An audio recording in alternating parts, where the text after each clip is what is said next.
Donc aucun de nous n'entre sur la terre sans passer par ces 12 portes. C'est pourquoi d'ailleurs les enfants de Jacob étaient au nombre de 12. C'est la raison pour laquelle Christ a également choisi 12 apôtres.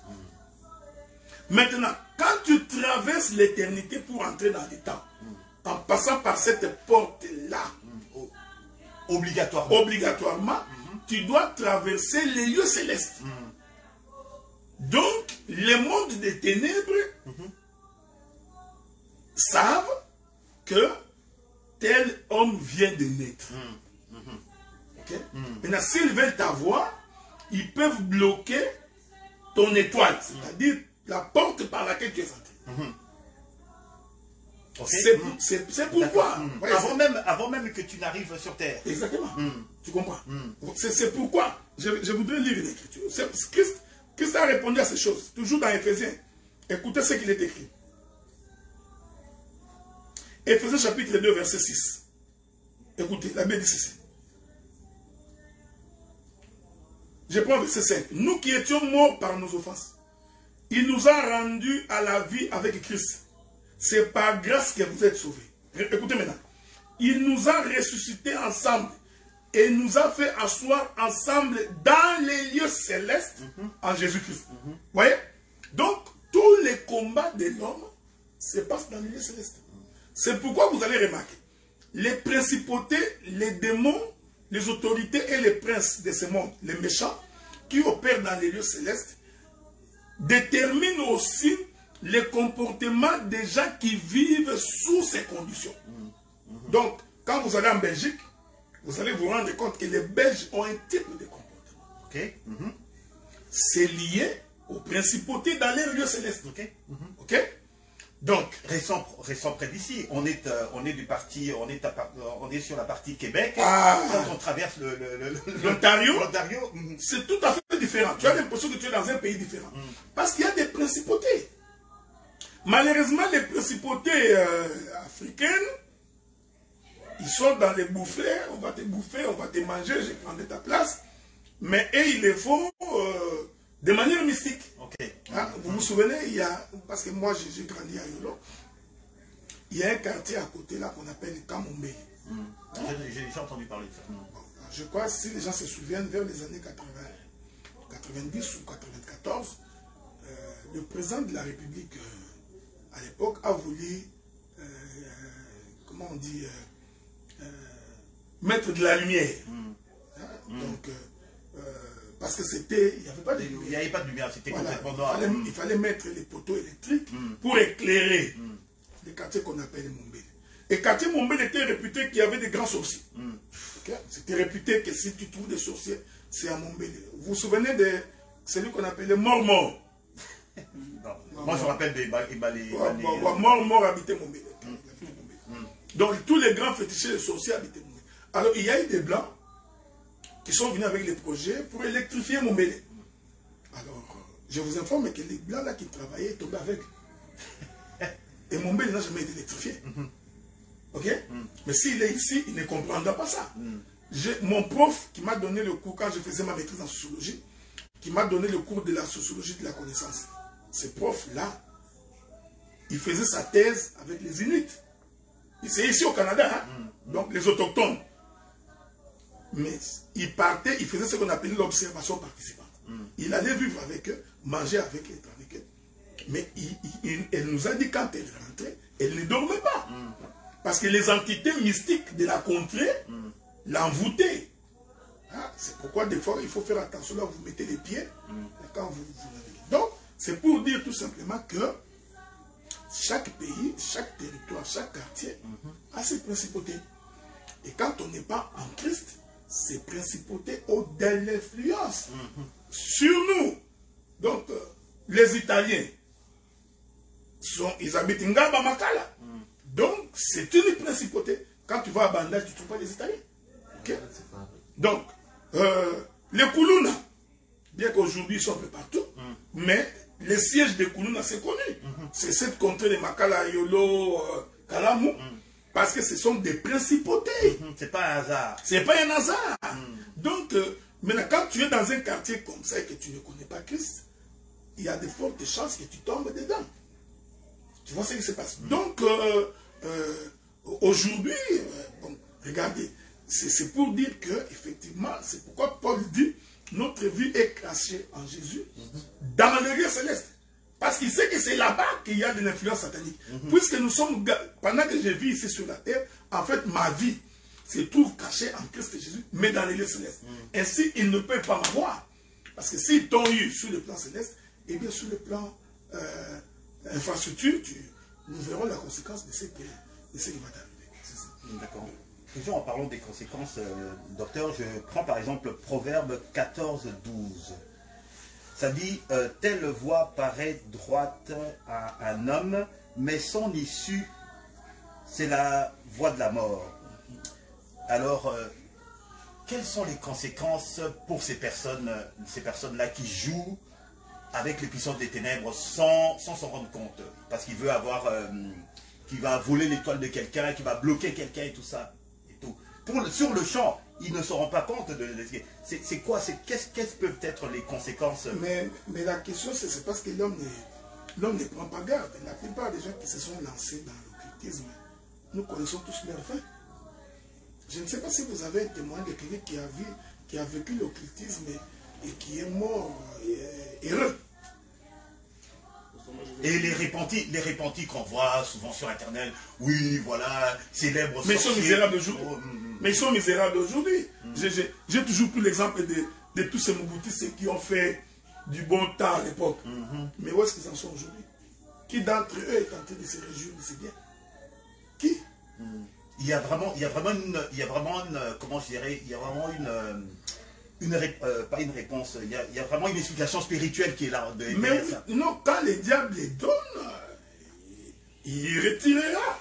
Et quand il retire, tu deviens misérable. Vous savez, c'est ce que Salomon dit. Il dit, mais finalement, vanité de vanité poursuite devant. Okay? Donc nous avons des gens, vous les voyez, qui roulent en carrosse, mais qui ne dorment pas. Okay? La nuit, il ne dort pas, il a peur de la nuit, parce qu'il y a des esprits mauvais qui l'envoûtent. Nous avons des gens qui, en fait, j'ai connu un gars, et lui, il a enfermé sa femme à la maison. Donc, toute la nuit, il est dehors. Tu vois, il est dehors jusqu'à... Il fait ses incantations, mais ça, c'est quelle vie? Ou se balader dans les cimetières. Donc, généralement, vous voulez la gloire, vous l'aurez certainement sur la terre des hommes. Parce que nous croyons que le diable a dit à Christ, il dit, écoute, tu te prosternes devant moi, je te donne toutes ces richesses. Ok? Bon, moi j'ai toujours été étonné quand les gens disent que un enfant de Dieu sur cette terre peut devenir riche. Peut devenir riche. Tout dépend de ce que tu appelles la richesse. Hein. Donc là, ce n'est pas que tu as 1 million, 2 millions, 3 millions. C'est la bénédiction de l'Éternel qui enrichit. Donc tu comprends. Donc, mais que tu sois milliardaire sur cette terre des hommes sans que tu n'aies fait un pacte avec les diables, je ne le crois pas. Ça, je ne le crois pas. Aucun. Vous savez, parce que des fois, vous dites des choses que vous ne comprenez pas. Allez lire la vie des apôtres. Ceux qui ont... Toi, tu n'as pas marché avec Christ. Lisez la vie de ceux qui ont marché avec Christ. Qui ont mangé avec lui. Allez voir comment ils sont morts. Aucun d'eux n'est devenu riche. Non. Même si Paul fait une déclaration du genre, j'étais dans l'abondance, je n'avais pas manqué, mais ce n'était pas la richesse, c'est comme de l'opulence. Non. Ok? Et puis, de quelle manière ils sont morts? Persécutés à cause de l'évangile.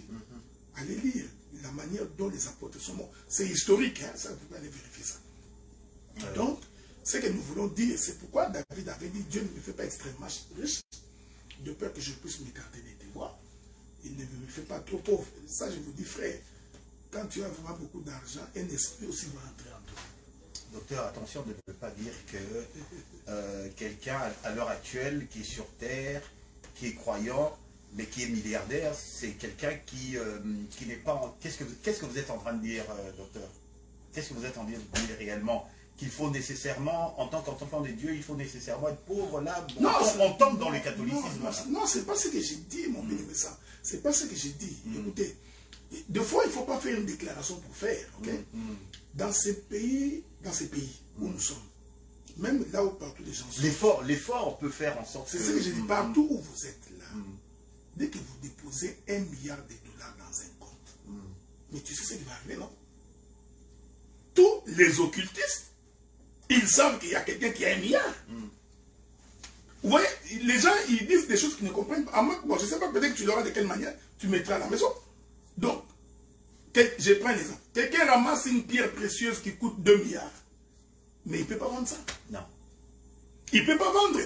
Parce qu'il y a tous les occultistes, des diables derrière ça, qui vont vouloir t'avoir. Ils vont t'exiger pour que tu aies tout ton argent d'entrer dans les loges. Et finalement, pour garantir ta richesse, tu ferais un pacte avec les diables. Tu vois ce qui arrive. Donc, je crois, tu peux avoir de l'argent, je ne refuse pas. Mais être compté parmi les grands, un chrétien qui craint Dieu, être compté parmi les grands en termes de richesse dans ce monde, je ne le crois pas. Je ne le crois pas parce qu'il y a beaucoup de ramifications. Il y a des gens qui nous suivent peut-être en Afrique, qui sont ignorants de ces choses. Dès que tu déposes même dans ton propre compte ici 25 000 $, je pense que dès que tu dépasses 10 000 $, 10 000 $, automatiquement, le fisc et toutes les ramifications. Donc, tout le gouvernement est au courant. Maintenant, imagine-toi que je dépose 2 milliards. Ok? Donc, j'aurai derrière moi tous les grandes autorités de ce monde. Et tous ces gens-là sont dans les sciences occultes. Ok? Donc, si tu n'entres pas dedans, ils s'arrangeront pour que tu deviennes pauvre. C'est-à-dire, j'ai toujours donné l'exemple de beaucoup de... Regardez beaucoup des sportifs qui sont devenus... Les sportifs, les chanteurs... Dès qu'ils n'entrent pas dans leur logique, ils finissent leur vie pauvres. On les rappelle tout prix où ils meurent. Où ils meurent. Michael Jackson. Où ils meurent. Donc, cette chose se trouve inscrite dans la Bible. C'est le diable. Il a dit à Christ, adore-moi, je te donnerai la richesse. Donc, la richesse de ce monde, je voudrais dire ça autrement. Le jour, quand Dieu a créé Adam, ok, il ne faut pas rêver. Dieu crée Adam, il fait des jardins, Dieu prend toutes les richesses du monde. C'était dans les jardins. Ok?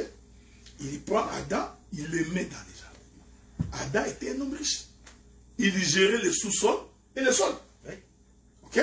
C'est pourquoi on dit un fleuve était sorti d'Éden, dans les pays d'Avila, c'était les pays où il y avait de l'or, tout ça. Donc, la terre d'Adam, écoutez-moi bien, la terre d'Adam, avant les péchés, c'était une terre riche. Et Adam gérait une terre riche. Ok?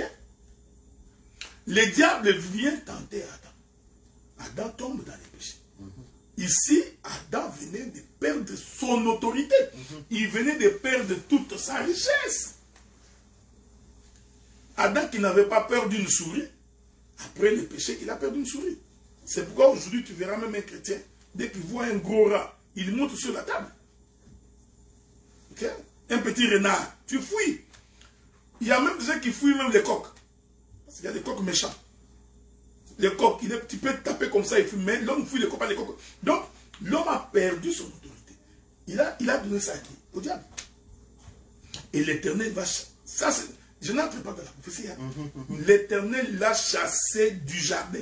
Or, la richesse était dans les jardins. Donc, quand l'homme est sorti, il venait de... L'homme ne peut pas être riche. Pour être riche, il doit rentrer au jardin. Or, ce retour-là n'est possible que lorsque le Seigneur vient nous visiter. Tu comprends ce que je dis? C'est ainsi que toute la richesse du monde aujourd'hui est détenue par les diables. C'est ce que Satan lui-même dit. Vous comprenez? Donc tu peux jouer ta loterie là comme tu joues, tu gagnes 40 millions, mais je t'informe que dans 5 ans, 6 ans, tu n'auras plus rien. Tu n'auras plus rien parce que le système fera en sorte que on va te récupérer tout cet argent-là. Il y a tout un système derrière. Tout un système qui va te récupérer ça. Vous voyez aujourd'hui les pays africains, ils cherchent le développement. Ils ne savent pas ce qui va arriver. Hein? Donc nous ici aujourd'hui, même quand tu achètes ta parcelle, ta maison, tu as tout payé, mais la parcelle ne t'appartient toujours pas. Tu continueras à payer les taxes foncières qui te coûteraient jusqu'à ta mort. Donc c'est pour dire que la question n'est pas celle-là. Donc tu peux avoir de l'argent, vivre aisément, c'est possible. Tu ne peux pas manquer à manger, oui, je le crois aussi. Mais de là, croire que tu vas devenir milliardaire en tant qu'enfant de Dieu et que tu le deviennes dans l'honnêteté, je me pose la question comment tu feras. Ok, donc à un moment ou à un autre, tu risques d'être... okay. Je te pose la question, comment quelqu'un peut devenir riche dans ce pays avec honnêteté? Il n'y a rien que tu vends avec honnêteté. Tu achètes à 10 000, tu vends à 18 000, tu voles. Tu voles. Tu payes mal, tu payes très mal tes employés. En fait, tu es en train de leur voler. Donc, peut-être qu'ils pouvaient toucher 5 000. Mais puisque toi, tu dois faire des intérêts, tu leur payes 1 500. Tu es en train de les voler. Tu vois? Donc, il est impossible, en tout cas, avec ce système corrompu de ce monde, prétendre devenir un homme riche sans tomber dans les contournements. Ah ouais, c'est impossible. Que pensez-vous de... Bon, la question est un peu... Elle semble un peu complexe, mais en réalité, elle est très simple. Je vais essayer de la formuler le plus simplement possible. Que pensez-vous de ceux qui, à tort ou à raison, et tout, pensent que leur évolution passe par la nuisance des semblables? Tu vois? Moi, je suis l'aîné d'une famille et tout, et j'ai envie de prospérer, et bon, il faut que je m'arrange pour pouvoir assujettir tous ceux qui sont dans ma famille. Tu comprends? Comme ça, je reste le premier. Donc, je parle de ceux-là. Okay. D'accord? En faisant des alliances, peu importe. D'accord? Voler l'étoile de quelqu'un, par exemple, on en parle assez souvent. Et ma question, est-ce que quelqu'un peut devenir chef de l'État en faisant des sacrifices humains, machin, etc., etc. C'est-à-dire que, bon, voilà, il y a des lois de contournement. Parce qu'il y a la loi divine qui est là, mais bon, tu sais qu'il y a des gens qui utilisent des lois de contournement. Est-ce que quelqu'un peut devenir président de la République parce qu'il a fait des sacrifices? Bon, à moins vraiment que tu sois ignorant. Ok? À moins vraiment que tu sois ignorant. Je sais qu'il y a des gens qui ont des confessions du genre Joseph était devenu premier ministre en Égypte. Daniel a été élevé à Babylone, ça je sais. C'est pourquoi quand tu n'as pas la connaissance de l'écriture, il serait intéressant que tu arrêtes un peu de parler. Ça va nous aider.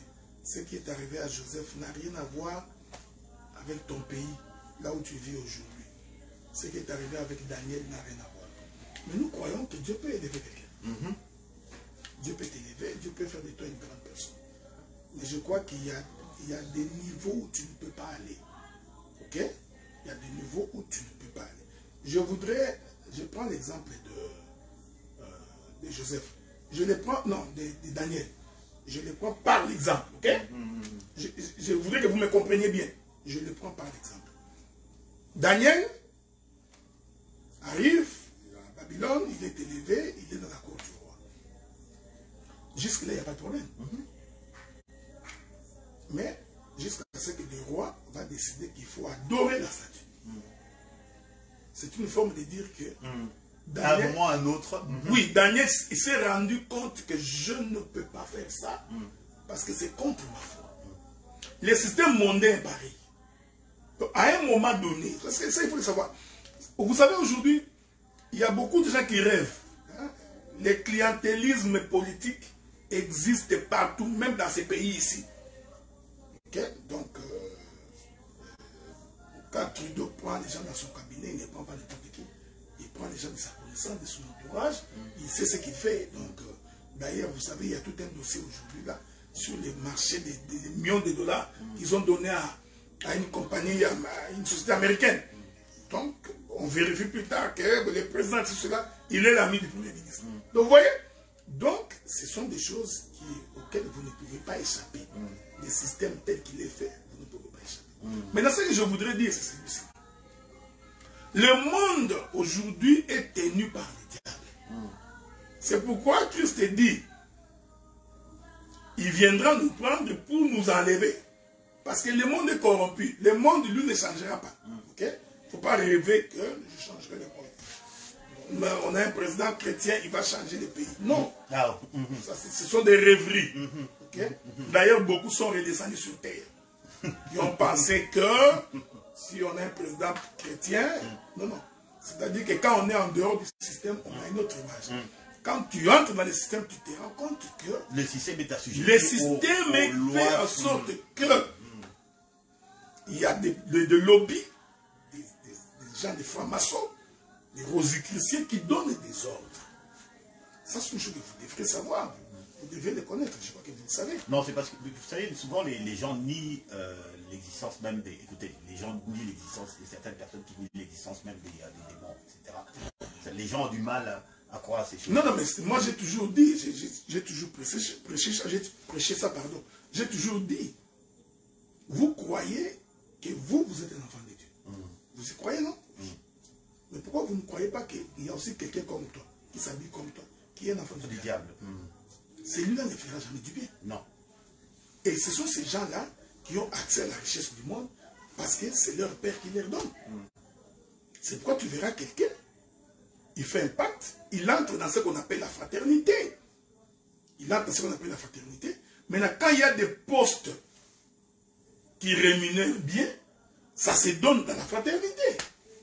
Donc, ce sont des choses que vous devriez savoir. Ça, vous ne devez pas ignorer ces choses-là. Donc, ce que je voudrais dire, je ne crois pas, on va donner la parole au petit là bientôt, ils ont des questions, je ne crois pas qu'un président de la République dans ce monde soit un chrétien.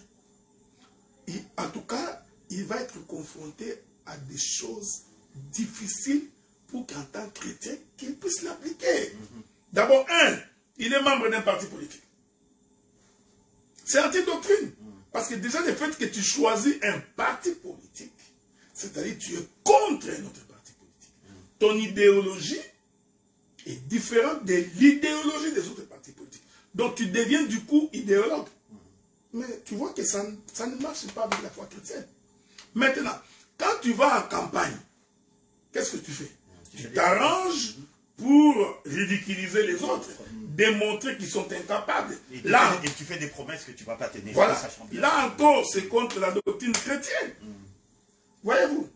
De trois, même quand tu monteras au pouvoir, tu vas te faire ami des occultistes.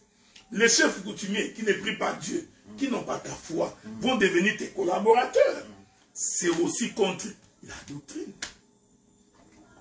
Tu vas... Vous permettez, hein, ce sont des choses qu'on doit vous le dire.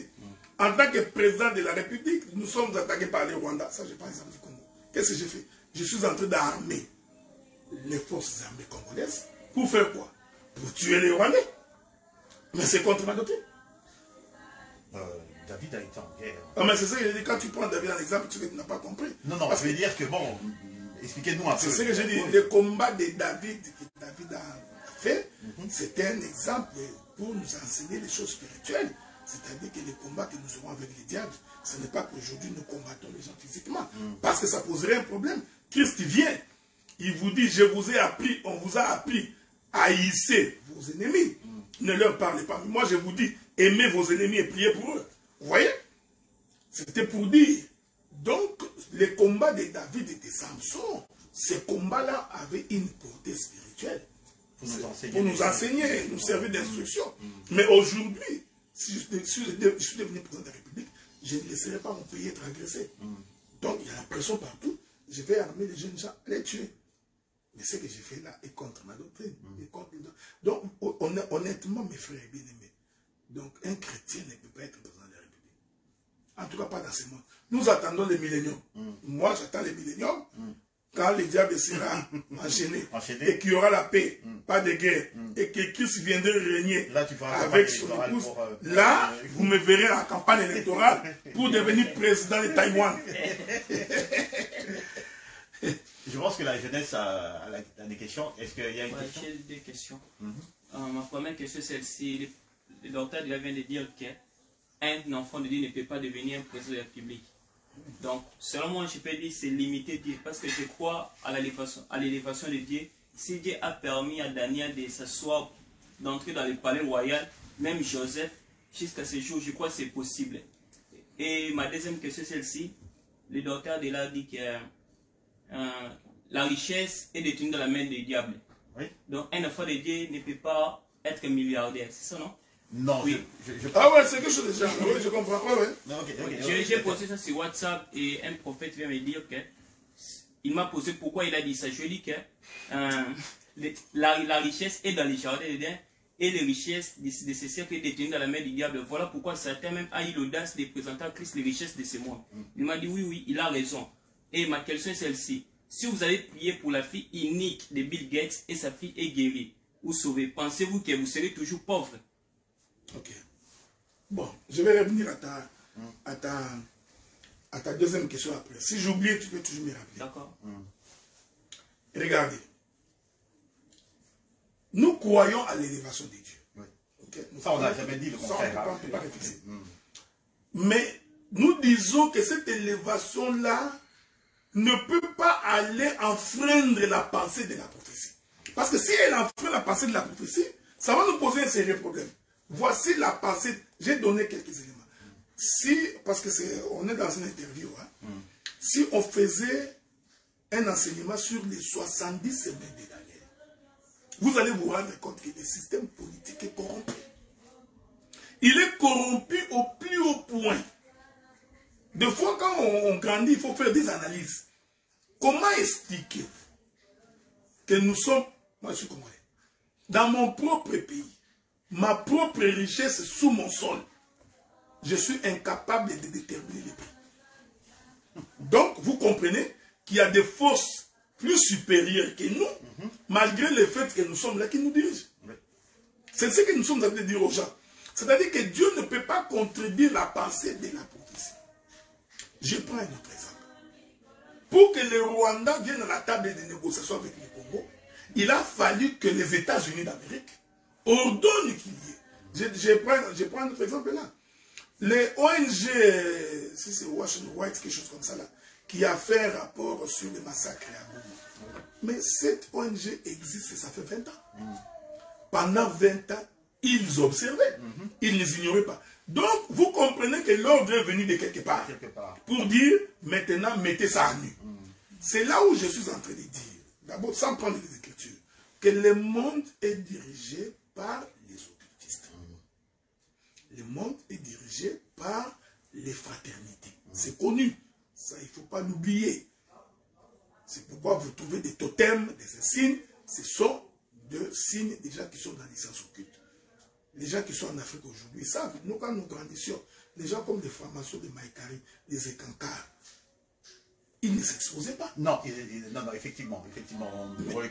Mais aujourd'hui, vous trouvez un temple des francs-maçons. Ce sont des sciences occultes. Ce sont des gens qui font des pactes avec le diable. Et vous allez remarquer, pour confirmer l'écriture, ces gens-là qui font le pacte avec le diable, ils deviennent populaires, glorieux, ils deviennent riches. Vous trouvez quelqu'un qui ne sait pas prêcher. Il prêche, il ne sait pas prêcher. Il vous prêche, Jésus est bon, il guérit. Mais l'homme réunit 15 000 personnes, 20 000 personnes. Il n'a même pas la connaissance de l'écriture. Donc les élémentaires de la Bible, les ABC, l'homme ne maîtrise pas. Il ne comprend pas. C'est comme j'ai vu quelqu'un qui sort avec une trompette, avec une corne. Il dit que c'est la corne de l'alliance. Un ignorant tout fait, qui ne comprend pas les Écritures. Mais un homme comme ça, il va réunir 25 000, 30 000 personnes. Vous pensez vraiment que c'est gratuit? Non, c'est ce que nous vous disons. C'est une manipulation du céleste. C'est pourquoi l'Écriture même confirme que la voie qui mène au salut est rétrécie.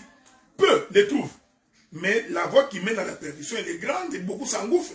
Donc les gens croient facilement au mensonge qu'à la vérité. C'est l'Écriture. Les gens ont tendance à croire facilement. Nous pouvons expliquer les Écritures comme ça, démontrer. Tu verras 200 vues, 400 vues, 500 vues. Quelqu'un, il poste une partie de ses fesses ou de son sexe. 1 million de vues.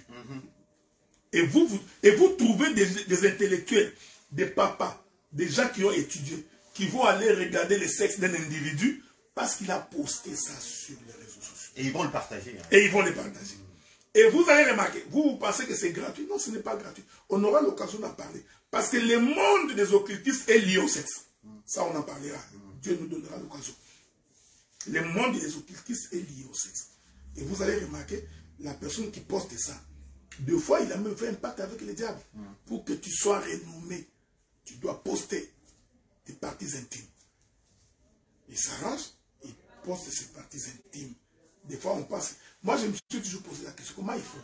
Comment une femme peut te piéger avec son téléphone jusqu'à te photographier, à te prendre en vidéo, nu?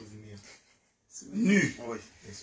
Ça, c'est... Ouais. Mais pourquoi toi, tu n'as pas pris la photo de la fille? Pourquoi toi, tu n'as pas pris sa vidéo? Vous voyez? Derrière ça, il y a tout un courant diabolique. Et l'homme, il fait ce bruit-là, ça sort partout. Et puis le lendemain, il va organiser un concert, c'est plein à craquer. Malgré que tout le monde a vu que c'est de l'immoralité. N'avez-vous pas vu que c'est de l'immoralité? N'avez-vous pas vu que ce que cet homme a fait là, c'est contre la doctrine? Mais il va encore faire un concert. Les gens vont venir plein. Vous voyez? C'est ce que je suis en train de dire. Donc, la question, ce n'est pas raisonner. Nous disons que Dieu ne limite personne. Mais Dieu, dans la limite de sa parole, il y a des choses qu'il ne peut pas faire. Tu comprends ce que je dis? Dieu ne peut pas laisser son enfant prospérer dans les péchés, dans le monde. Les principes de Dieu, je vais vous le dire en passant, parce que peut-être vous ne le savez pas. Les principes de Dieu, lorsque l'immoralité atteint son comble, Dieu ne change pas. Il s'arrange pour faire sortir son peuple. Au temps de Noé, l'immoralité a atteint son comble. Qu'est-ce que Dieu a fait? Il pouvait détruire les systèmes et faire de Noé le président. Qu'est-ce que Dieu fait? Il retire Noé et il détruit. Au temps de Sodome et Gomorrhe, qu'est-ce que Dieu a fait? L'immoralité a atteint son comble. Dieu pouvait renverser. Les gens qui prêchent que nous allons renverser, vous ne connaissez pas la Bible. Dieu vient, il retire l'autre, il détruit Sodome et Gomorrhe. Rentrons en Égypte. Israël s'est multiplié, devient nombreux. Pourquoi Israël n'a pas fait une révolution? Pourquoi il n'a pas fait une rébellion? Il nous aurait pu renverser. Parce que d'autant plus que quand ils ont marché dans les désert, ils ont battu toutes les nations. Tous les peuples qui rencontraient Israël, Israël les battait. Je me pose la question, est-ce qu'Israël était sorti avec les Kalachnikov? Non. Comment on appelle ça? Kalachnikov. Est-ce qu'il était sorti avec les Satan 2? Est-ce qu'il était sorti avec... Non. Donc, cette force-là qu'Israël, quand il combattait pour aller à Canaan, mais il pouvait combattre le Pharaon et détruire. Vous êtes envieux du monde. Vous adorez le monde. Vous adorez les richesses du monde. Vous voyez? C'est pourquoi vous pensez que votre élévation, c'est qu'il faut que vous deveniez riches comme les gens de ce monde. Non. C'est faux et archi faux. C'est pourquoi l'Écriture dit, Paul dit, Père, si nous avons à manger, quoi nous vêtir, cela nous suffit. Parce que nous sommes pèlerins sur la terre. Est-ce que je voudrais dire que tu sois pauvre? Ce n'est pas ce que je dis. Non, pas du tout. C'est pas ce que je dis. Mais il ne faut pas envier le monde, frère. Donc, Dieu pouvait renverser Pharaon. Il pouvait dire, Moïse, tu as grandi chez Pharaon. Donc, tu connais ses faiblesses, tu connais ses points forts. Allez, fais une armée. Enseigne-leur comment nous allons prendre le pouvoir en Égypte. Ils pouvaient prendre le pouvoir, frère. Ne vous en faites pas. Ils étaient nombreux. Donc, qu'est-ce que Dieu fait? Non. Vous sortez, j'ai détruit Pharaon à la mer Rouge. Donc, ce que je voudrais dire... Ces choses-là arriveront... C'est pareil aujourd'hui. Donc, quand tu vois quelqu'un qui est à la recherche de la gloire, de la richesse de ce monde, comprends. Dès que ce désir-là monte, tu finiras par devenir occultiste. Ne vous en faites pas. Et vous faites semblant, vous savez. Vous savez que tous ces gens qui font la gloire là, ils sont occultistes. Ça, vous le savez. Parce qu'il faut que tu te maintiennes, hein, n'oublie pas ça. Tu vois, donc vous savez, ce sont des pactes. Je vous ai toujours posé, je reviens sur une question que Safi n'a pas aimé qu'on parle de l'étoile. Bon, c'est un langage, mais on a reconnu Christ par son étoile. Hein? Donc, le Seigneur appelle Abraham, il dit, Abraham, peux-tu compter les étoiles du ciel? Il dit non, telle sera ta postérité. Dieu identifie l'homme aussi par son étoile. Donc, il ne faut pas comprendre ça seulement dans le sens des gens du monde. Hein? Voilà. C'est pourquoi j'ai dit, si vous avez le temps, allez suivre mon intervention sur les Pléiades et les signes des zodiaques. Docteur Adela sur YouTube, j'en ai parlé. Donc, vous comprenez? Donc, c'est pour dire que le monde des démons, s'il veut avoir son ascendance sur toi, il va aller combattre ta partie spirituelle. Okay? Il va aller combattre ta partie spirituelle. Dès qu'il t'a capturé sur le plan spirituel, ainsi il peut également t'avoir sur le plan charnel. J'ai une soeur qui est en Allemagne. Je vais taire le nom de ce pasteur-là. ce pasteur-là a accouché cette femme-là. La femme n'a pas compris. Une sœur, oui. La femme n'a pas compris comment elle s'est retrouvée sous le lit de cet homme-là. Elle n'a pas compris. C'est-à-dire que c'était une véritable manipulation. C'est comme quelqu'un qui a capturé son esprit. C'est après avoir consommé l'acte, et la femme vient de se rendre compte que, en fait, cet homme m'a touché. Tu vois? Donc, les occultistes sont capables de ces choses-là. Ce sont des choses qu'il faudrait savoir. Et aujourd'hui, Dieu est bon parce qu'il vous donne des éléments pour les savoir. Vous les verrez. Ils ont des petites écharpes comme ça, des étoiles de David. Ils ont des petits drapeaux des étoiles de David. Ils ont des petits bonnets. De ma question. Non, ça c'est une écharpe pour les fois. Okay. Donc, vous voyez, ils ont des petites signes. Il y en a d'autres aussi. Vous voyez, il prend son micro. Il y a des jeunes qui ne comprennent pas. Il prend son écharpe, son mouchoir blanc. Il entoure le micro. Mais c'est lui qui a commencé ça à tirer ça des sens occultes. Parce que tu peux mettre ton mouchoir dans ta poche ou sous la table. Si tu as envie de t'essuyer, tu prends, tu essuies, tu fais descendre. Donc, tu verras, il est nous tout autour du micro qui ignore qu'il y a quelques années, pour faire tomber les gens, et Dingwe, prenez un mouchoir, il fait comme ça, les gens tombent. C'était les démons. Les passés aussi sont allés. Donc, est-ce que vous ignorez ces choses? C'est pourquoi j'ai dit, honnêtement, en toute sincérité, un chrétien ne peut pas devenir président de la République. Pas en tout cas dans les règnes ici. Nous attendons millénium peut-être. Donc, bon, il est possible que tu deviennes ministre.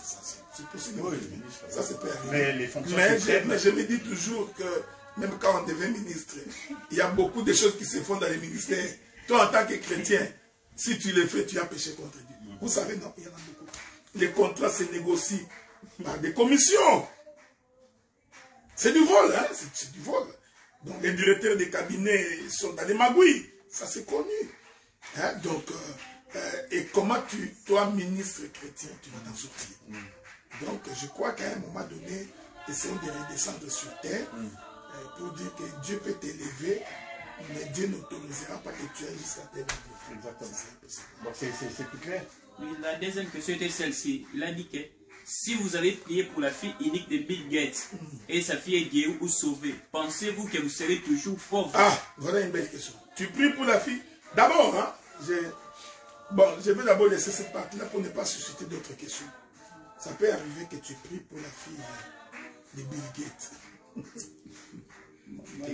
J'essaie de comprendre le sens de la question. Non, c'est-à-dire que quand tu pries pour la fille de Bill Gates, il va te donner de l'argent. Oui, si il te donne, est-ce que ça sera des petits montants dans les sens que Ah, ok. Tu seras pauvre. Bon, je voudrais d'abord aller dans l'hypothèse des frères d'ici. Hein. J'ai prié pour la fille de Bill Gates. La fille est guérie. Vous savez, bon, je vais vous énerver un peu, mais c'est un peu ça, c'est comme ça que je suis. Est-ce que Dieu m'enverrait chez Bill Gates prier pour sa fille pour que je devienne riche? Ou que Dieu m'enverrait prier chez la fille de Bill Gates pour que Bill Gates et sa fille se convertissent? Je pense que c'est plus la deuxième partie. Donc, commençons par là. Ok? C'est très important. Ça, je vous laisse méditer. Que l'Éternel Dieu autorise que la fille de Bill Gates est malade, que je prie pour elle, pour qu'elle soit guérie. Moi, je crois, si Dieu m'envoie sur ce chemin-là, c'est toujours pour sa gloire. C'est pour que l'homme vienne au Seigneur. Exactement. Okay? Bon, raisonnons par l'absurde. Je prie, Bill Gates me donne de l'argent. Bon, est-ce qu'on peut imaginer combien il me donnerait? 1 milliard. Ok? Bill Gates me donne 1 milliard. Je vous informe, hein, pour vous qui êtes probablement dans les pays sous-développés, peut-être que vous ne comprendrez pas. Je prends mes 1000 $ que Bill Gates m'a donné. 1 milliard. 1 milliard. Dès que je les mets dans le compte bancaire, ok? L'année prochaine, le gouvernement canadien va venir retirer les taxes. Ok? Il retire 25%. Je viens de perdre 2 500 000 $. Et tant que je suis millionnaire, il y a un prélèvement de taxes chaque année. Vous savez, ce système ici est corrompu. C'est-à-dire que où tu vas accepter d'entrer dans leur jeu, pour qu'ils vous disent comment ils font pour se maintenir. Écoutez, il y a des gens qui sont, beaucoup de gens qui sont ignorants. Donc, tu vois, Bill Gates a fait un don de 2 milliards. Il y a des gens qui pensent que c'est la bonne volonté, c'est gratuit. Voilà. Vraiment, quand on est ignorant, on tombe dans les pièges. Non, Bill Gates nous aime beaucoup. L'Amérique nous a fait des dons. Non, il faut des fois vous instruire. Il faut vous instruire. Parce que si vous ne vous instruisez pas, vous n'allez pas comprendre ce qui se passe. Donc, je t'informe, mon bien-aimé ici, certainement que j'aurai $1 milliard. Mais rassure-toi qu'au bout de 10 ans, je redeviendrai comme vous. À moins que maintenant que je trouve des alliés. Voilà. Il faut maintenant que je trouve des alliés. Je vais aller loin. Quelqu'un va dire je vais investir. C'est aussi un peu ma folie. Hein. Bon, je vais investir dans l'immobilier. Mais déjà pour avoir les contrats des immobiliers, il faut avoir des acquaintances avec des gens qui sont dans les sciences occultes. Parce que tout vient dans la table du ministre des infrastructures. Donc c'est lui qui va décider, bon, cet agent immobilier, on va lui donner le terrain qu'il y a à Tursault, par exemple. Mais si tu n'es pas dans la fraternité, les gens de la fraternité prendront les contrats. Et au fur et à mesure, toi, tu redescendras, tu deviendras pauvre. Posez-vous la question. La loterie se joue dans ces pays chaque week-end. Il y a des gens qui gagnent des millions. Ils sont où? Ces gens-là, ils s'achètent une maison. Après quelques temps, parce que c'est de l'argent que vous n'obtenez pas par un pacte avec les diables. Mais quand vous l'obtenez avec un pacte avec les diables, il te met dans une fraternité. Et dans cette fraternité-là, vous vous entretenez mutuellement pour garder votre richesse. Donc, je crois certainement que je suis sorti avec beaucoup d'argent. J'aurais bien voulu croiser Bill Gates. Donc, ça me ferait... Une dernière question. Ok. Alors, donc...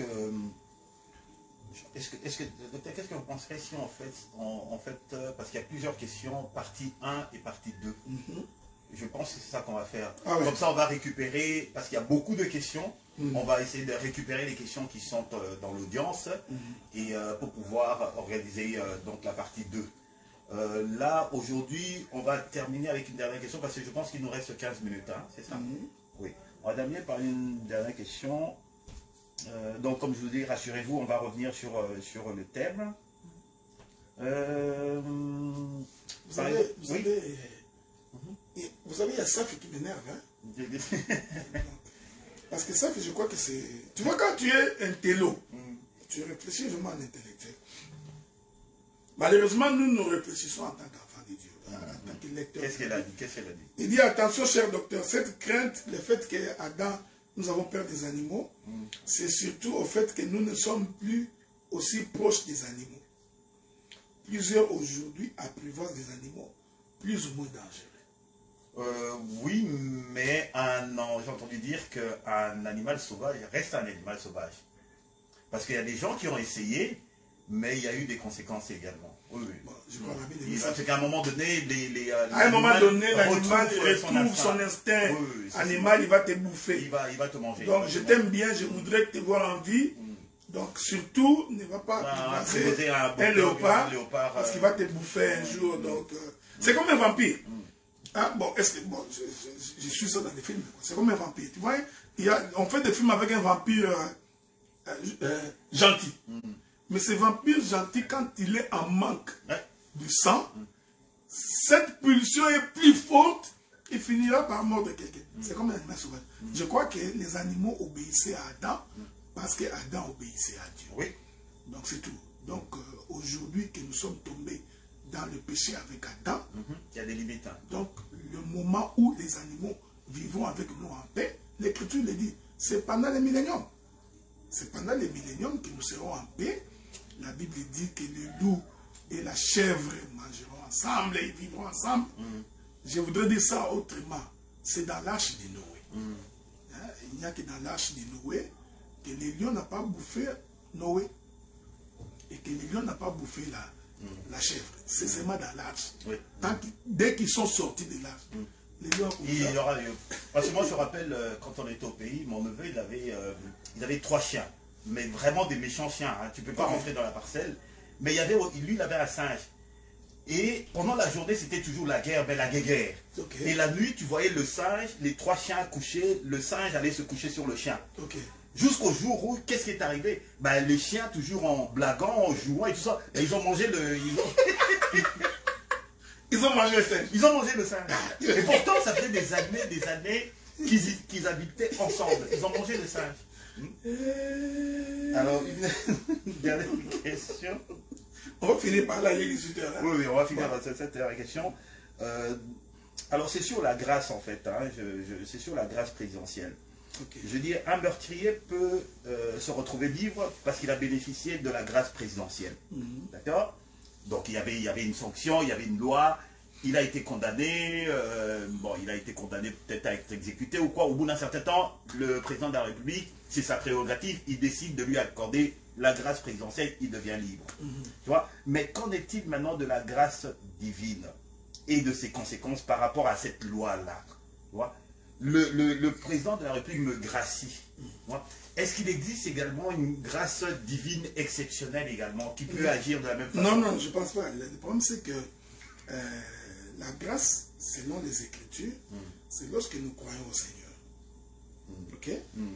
Et cette grâce-là doit faire en sorte que nous puissions vivre loin du péché. Je voudrais quand même trouver quelques Écritures pour faire asseoir la pensée.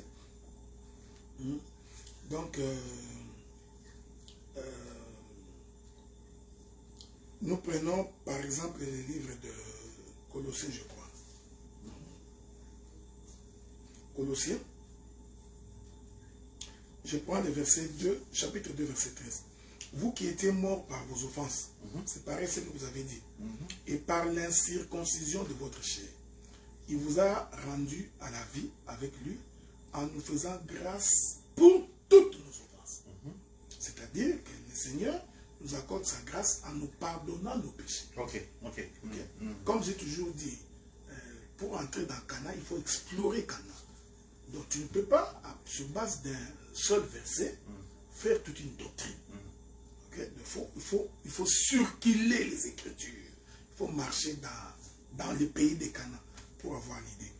Donc, mais cette grâce ici voudrait aussi dire qu'il faut croire à la parole. Donc la grâce, elle n'est pas gratuite. Il y a beaucoup de gens qui comprennent très mal. La grâce n'est pas gratuite.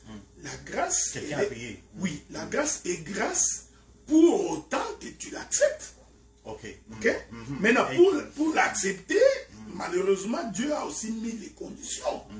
C'est-à-dire que c'est lui qui abandonne ses péchés, qui prend la résolution d'abandonner ses voies détournées, c'est celui-là qui obtient miséricorde. Donc, revenez là-dessus, docteur. Je voudrais vraiment que vous marteliez bien pour que les gens puissent comprendre. Parce que les gens, quand on parle de la grâce, ils voient quelque chose de gratuit. La seule chose qu'ils voient, c'est que Christ a payé. Tu vois? Alors, à partir de ce moment-là, on dirait que c'est comme si c'était un blanc-seing pour qu'il fasse n'importe quoi. Non, je voudrais vraiment que vous reveniez sur là-dessus pour que les gens comprennent qu'effectivement, il y a un prix à payer, il y a des conditions, etc. etc. Je réponds à ça. C'est très important. Je crois que Pierre aussi en parle quelque part. Je trouverai cela. Donc, la grâce est grâce pour autant que nous l'acceptons. Et cette acceptation passe par l'abandon de la vie du péché. C'est-à-dire que si quelqu'un n'accepte pas d'abandonner le péché, cette grâce-là ne lui servira à rien. Rien du tout. C'est comme tu prends la grâce, tu es en train de fouler ça au pied. Donc la grâce est grâce pour autant que nous acceptons que le Seigneur est mort pour nous. Premier élément. Mais cette mort-là s'est traduite par le fait que nous aussi, nous acceptons de mourir au péché avec lui et de ressusciter en nouveauté de vie. Donc, si quelqu'un vit dans la débauche, quelqu'un vit dans les désordres, il est dans des boîtes de nuit, il vit en cascade, tout en confessant que nous sommes sauvés par la grâce, il n'a pas compris la grâce. Donc la grâce est grâce pour autant que nous avions. C'est pourquoi il y a une écriture qui dit que c'est lui qui avoue ses fautes et les délaisse obtient miséricorde. Donc la grâce est conditionnée par le fait que nous acceptons que nous étions pécheurs, que Christ est mort pour nous. Ainsi, nous nous conformons à sa vie. Donc je crois que je dois trouver une écriture qui dit cela clairement. Nous nous conformons en conformité avec la vie du Seigneur. à ce moment, la grâce est devenue grâce. Mais s'il n'y a pas de conformité, eh bien, ça ne sert à rien. Je prends le livre de Romains chapitre 6. Romains chapitre 6. Regardez. Écoutez ce que la Bible dit. Verset 4. Nous avons donc été ensevelis avec lui par le baptême. En sa mort. Donc, ici, la mort de Jésus, c'est tout un baptême. Et Paul dit que nous étions enterrés, ensevelis avec lui par nous.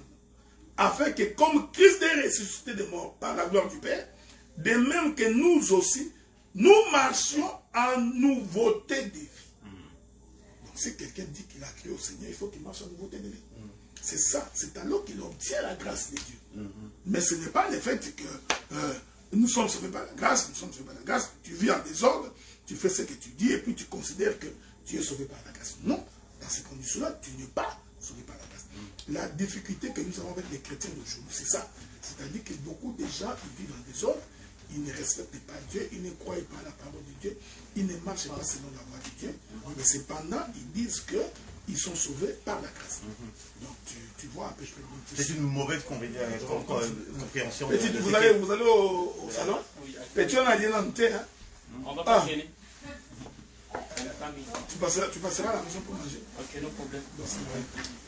Donc, tu comprends? Donc, c'est cela. Donc, la grâce est grâce lorsque nous nous acceptons de nous conformer à la vie de Christ. Okay. En tout cas, c'est très bien, docteur. Donc, ça, c'était la première partie. La deuxième partie, nous allons vraiment, en ce moment-là, entrer dans... On va faire des études de cas. On va parler des ministres et tout, par rapport à cette parce qu'elle s'applique également aux ministres. Okay. Donc, on ne se moque pas de Dieu et tout.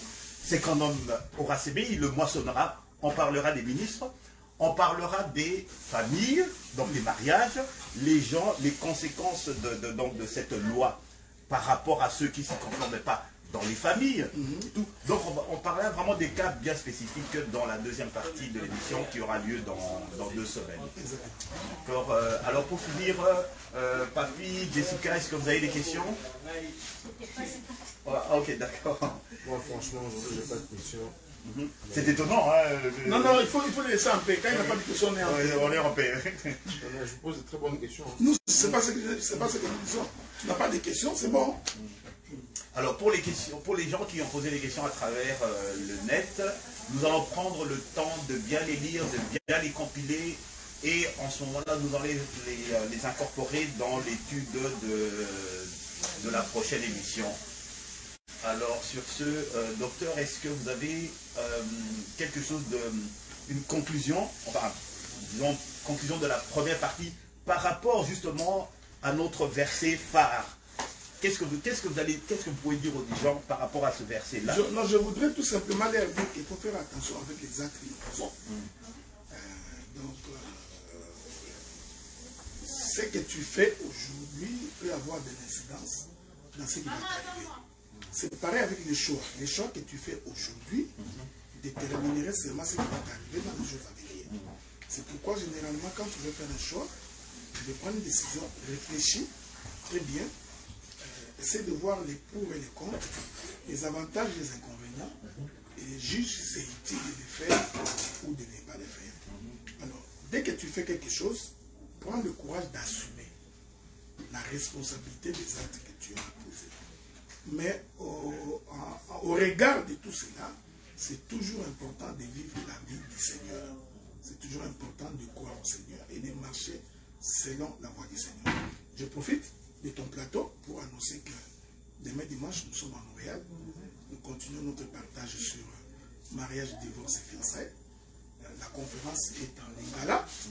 Nous nous excusons parce qu'on a eu beaucoup de commentaires de nos frères de l'Afrique de l'Ouest et de ceux qui sont en Europe qui ont voulu que cela soit en français. Et nous projetons faire cela en français en été. En été, ok. Le rendez-vous est pris. Le rendez-vous est pris en été en français, mais on l'a fait en lingala pour le besoin de la cause. Donc c'était utile pour nous, surtout dans l'église locale, que nous le fassions en lingala. Nous nous en excusons pour ça. Voilà. Mais les gens avaient quand même la possibilité, les gens qui étaient à l'Assemblée avaient quand même la possibilité de poser des questions en français. Oui, s'ils veulent, ils peuvent poser la question en français et puis nous nous ferons un plaisir de répondre, soit en français, soit en lingala. Ok. Donc ça, c'est le rendez-vous de demain pour en ce qui concerne Montréal. Pour Montréal. Et donc, Gatineau. Donc, Gatineau, c'est le pasteur Azaf qui continue son enseignement sur la porte du ciel. Nous vous encourageons vivement également à être présents. Donc, assister. Et puis, je crois qu'à la fin de la prédication, nous aurons une vingtaine de minutes de prière pour les gens qui font des mauvais rêves, qui subissent des oppressions nocturnes, des visitations nocturnes. Je crois que la prière se fera demain après la prédication. Docteur, une dernière chose. Tout à l'heure, vous avez dit que, en fait, quand on a été à un retrait de deuil, vous avez dit aussi que vous avez dit quelque chose d'important, c'est que les deuils actuellement, donc la manière dont les gens considèrent les deuils, c'est un petit peu hors propos, et que quel doit être un chrétien qui va à un retrait de deuil, c'est dans quel but est-ce qu'il faut, quel est le but bénéfique justement.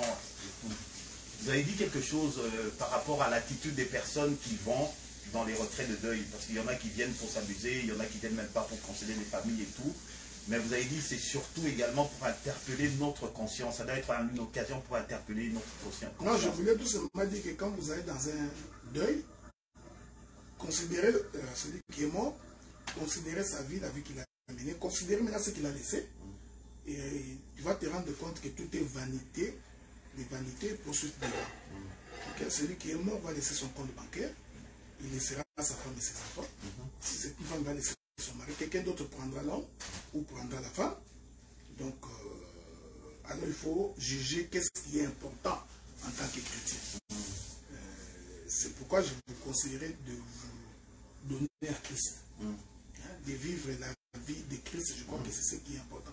Il y a une chose que j'avais dite également, que j'ai considéré plus important, parce que j'ai même amené les gens à poser la question de savoir, des gens qui ne croient pas qu'il n'y a pas la vie après la mort. On fera une émission, là-dessus. Il y a beaucoup de gens qui croient vraiment qu'il n'y a pas la vie après la mort. Alors je les ai amenés à réfléchir sur un grain de maïs qui tombe à terre. Ces grains-là qui tombent à terre, ils meurent. Mais il finit par germer. C'est une façon de vous dire qu'après la mort, il y a la vie. Donc même par simple principe, avant que nous n'entrions dans les détails des Écritures, même par simple principe du vin, où Paul dit que la nature elle-même ne vous enseigne-t-elle pas. La nature t'enseigne que lorsqu'un grain est sémé, il germe après sa mort. Comme Lazare qui était mort et ressuscité, c'était une semence qui avait germé.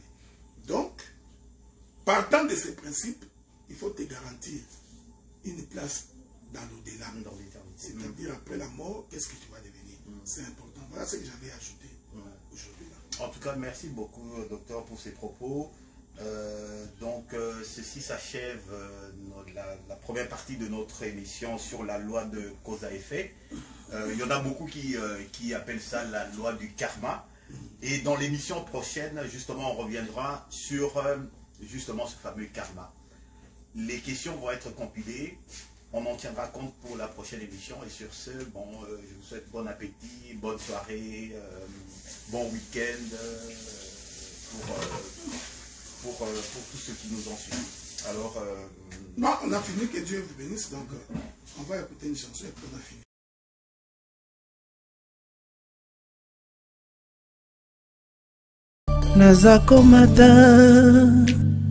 Nazako matangai